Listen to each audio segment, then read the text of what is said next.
पप्पू यादव को बेटे की तरह सीमांचल और कोसी ने पैदा किया। भीख मांगने की कटोरी में आदत नहीं है, मेरा अधिकार है, देना पड़ेगा। पूर्णिया भी एयरपोर्ट हम छीन के लिए है, किसी ने भीख नहीं दिया है। सदन में बोलने का हुनर नहीं, लड़ने का हुनर नहीं, सड़क पर लाठी खाने की ताकत नहीं, ठट्ठरबाजी करना, गलबैया करना। जो बात राहुल गांधी जी ने कही है कि मैं ऐसा हाइड्रोजन बम फोड़ूंगा, इस देश के पीएम और होम मिनिस्टर मुंह दिखाने के लायक नहीं रहे।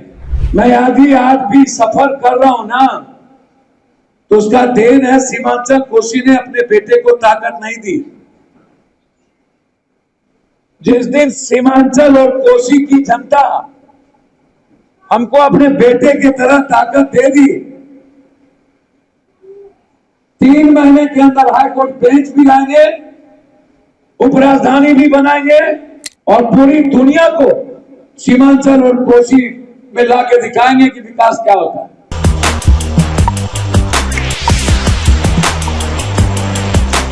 अच्छा, एक बात बताइए, सबसे ज्यादा तो विरोधी राहुल जी और प्रियंका गांधी है। बयानार में सबसे ज्यादा अमित शाह ने फोन करके जब बाहर आया काम किया तो क्या हुआ? और मैं जानना चाहूंगा, मैं किसी की आलोचना नहीं करूंगा, मैंने तो आपको डेट और तिथि वाइज बता दिया, कब क्या किसने बोला और 20 साल पहले किसने क्या किया। 20 साल तो पूरे खाली थी और जगह मैंने आपको बता दिया। मेरे पास सदन के एक बार नहीं कई बार मैंने आपको अश्वनी जी का वो सदन का क्वेश्चन का जवाब, और मैंने तो आपको कहा कि इन लोगों को सबको मिलकर पूछना चाहिए कि लोग सदन में कितने बार क्या बोले हैं, और 1 साल पहले क्यों नहीं ये लोग सब कुछ ले लिए, 1 साल के बाद ही क्यों? ये तो मेरा चुनाव के पहले मेरा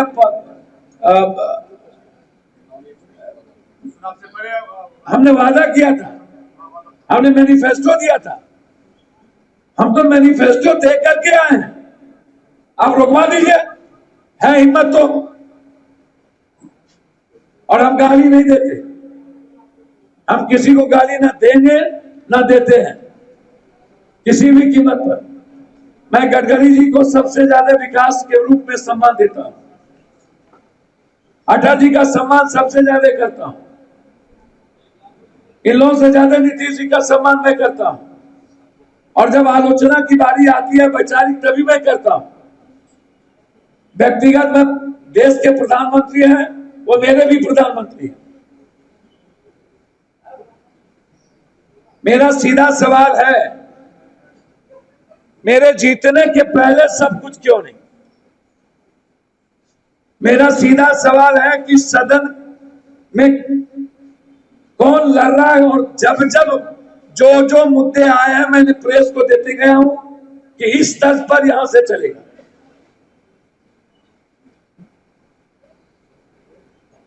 तो हाँ, दंगन को आरसी किया, पढ़े लिखे को फारसी किया।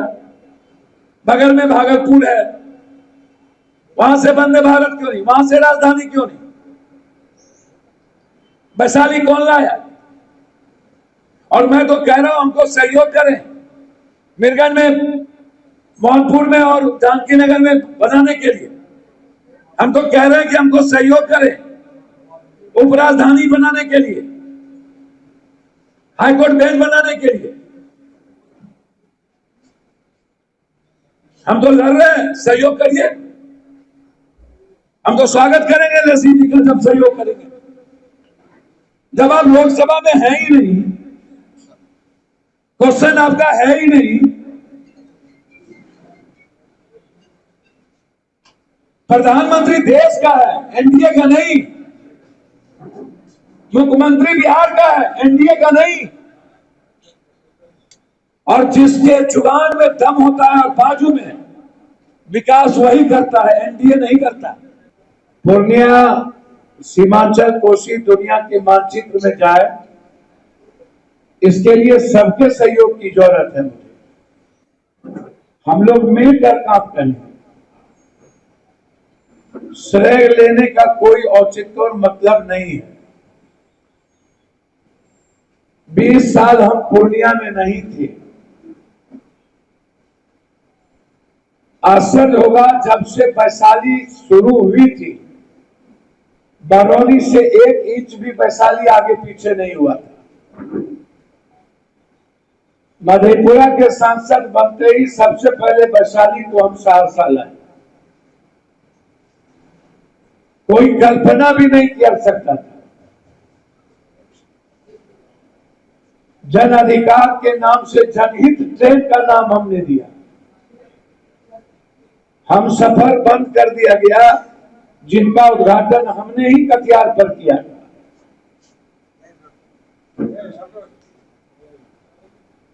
मैं जानना चाहूंगा कि 20 साल में कोई एक ट्रेन या कोई एक काम क्यों नहीं कर पाए।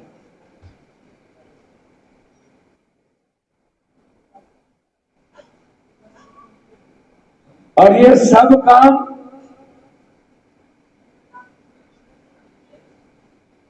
जो लोग एनएच की बात करते हैं किसी चीज की, मैं उनसे आग्रह करूंगा कि एक बार गडकरी जी का मधेपुरा वाला स्पीच जरूर सुने। और वो गूगल पर है।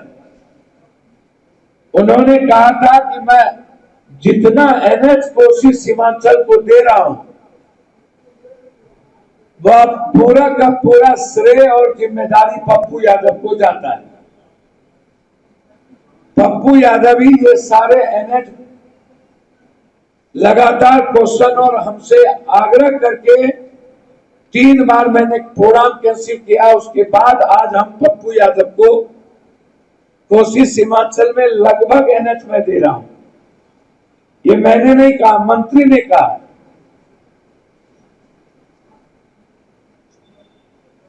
सदन में अश्वनी जी ने कहा कि प्रधानमंत्री आपकी बात को मान लिए हैं पप्पू जी, हम देवघर से आपको जोड़ चुके हैं, नौगछिया टू सिंहेश्वर। 20 साल पहले रामविलास जी और लालू यादव जी ने रेलवे लाइन को दिया था। वह रेलवे लाइन बंद हो क्यों गई? विशेष राज दिला दो और सीमांचल और कोसी को रिहैबिलिटेशन के लिए विशेष पैकेज दिला दो, मान लेंगे विकसित सरकार। दिला दो विशेष राज।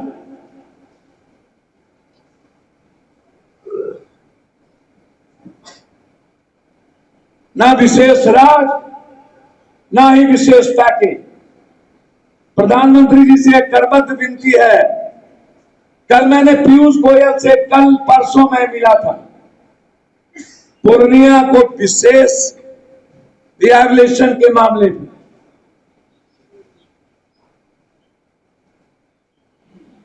जो राइट है बिहार का, वो हम छीन के लेंगे, भीख मांग के नहीं लेंगे। पप्पू यादव को बेटे की तरह सीमांचल और कोसी ने पैदा किया। भीख मांगने की कटोरी में आदत नहीं है। मेरा अधिकार है, देना पड़ेगा। पूर्णिया भी एयरपोर्ट हम छीन के लिए है, किसी ने भीख नहीं दिया है। हम हक लिए हैं, ये मेरा हक था। सबने कह दिया था वाशिंग पीठ नहीं बनेगा, मैंने कहा था कोर्ट में वाशिंग पीठ बनेगा। सबने लिख दिया था वाशिंग पीठ बनने के लिए जमीन नहीं है, डीआरएम रिफ्यूज कर दिए। मैंने कहा बनेगा।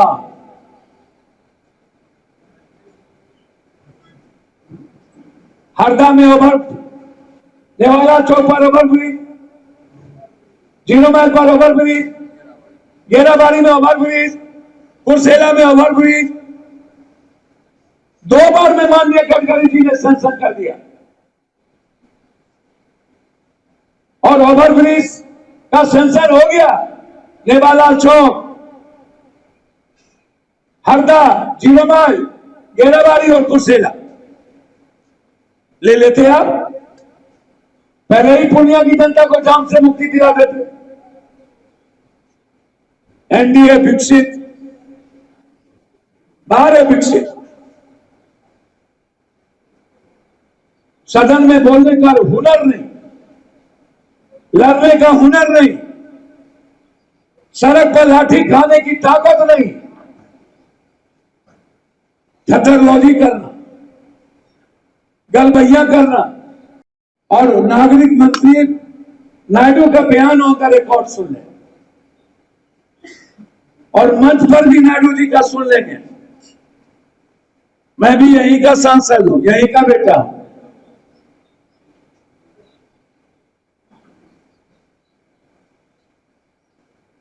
मैं आज भी सफर कर रहा हूं ना, तो उसका देन है सीमांचल कोसी ने अपने बेटे को ताकत नहीं दी।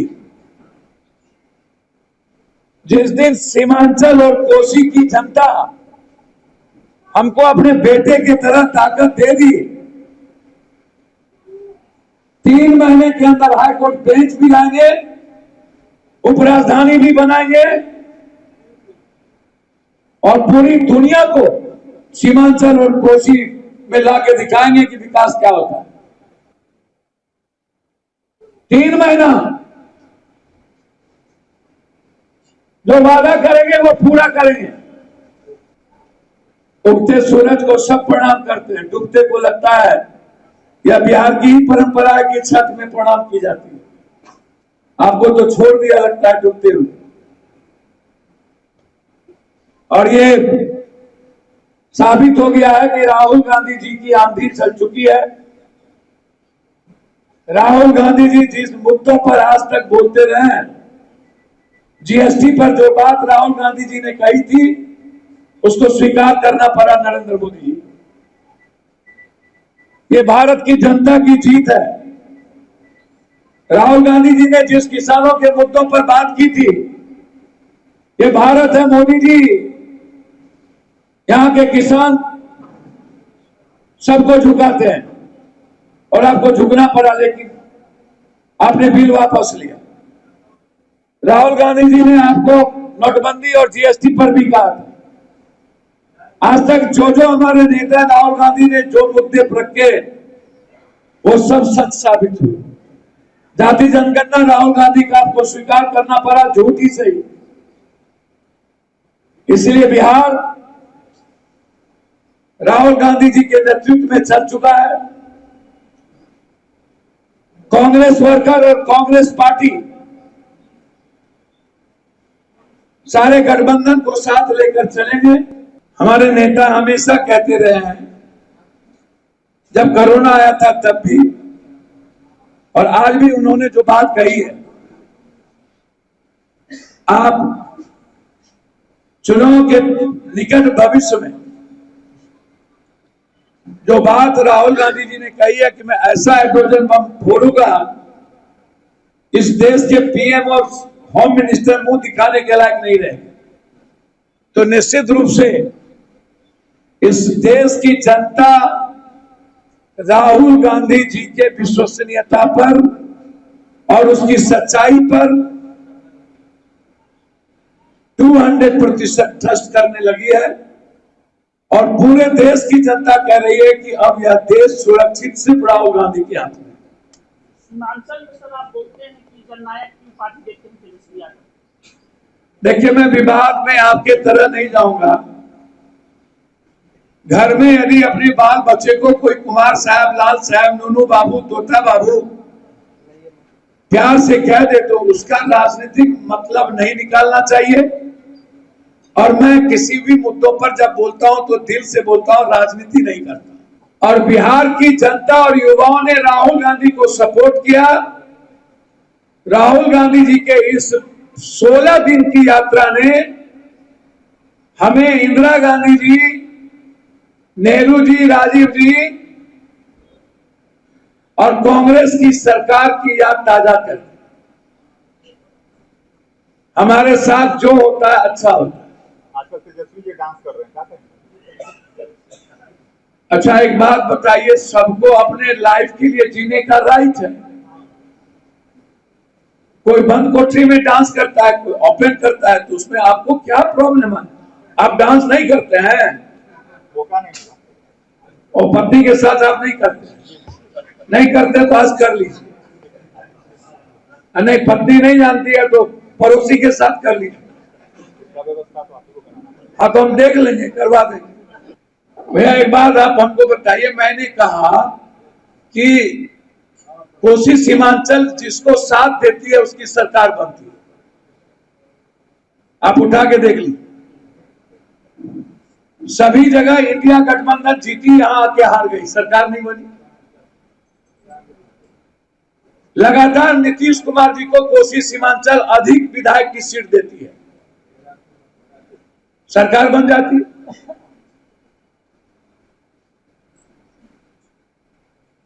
पप्पू यादव उसके घर में है, अपना बेटा नहीं दिखता है, पड़ोसी का बेटा दिख जाता है। तो अपना बेटा जिस दिन दिख गया, सर मैं आपको बता दूं, रात और दिन दोनों जिंदगी मिलेगी इस इलाके में।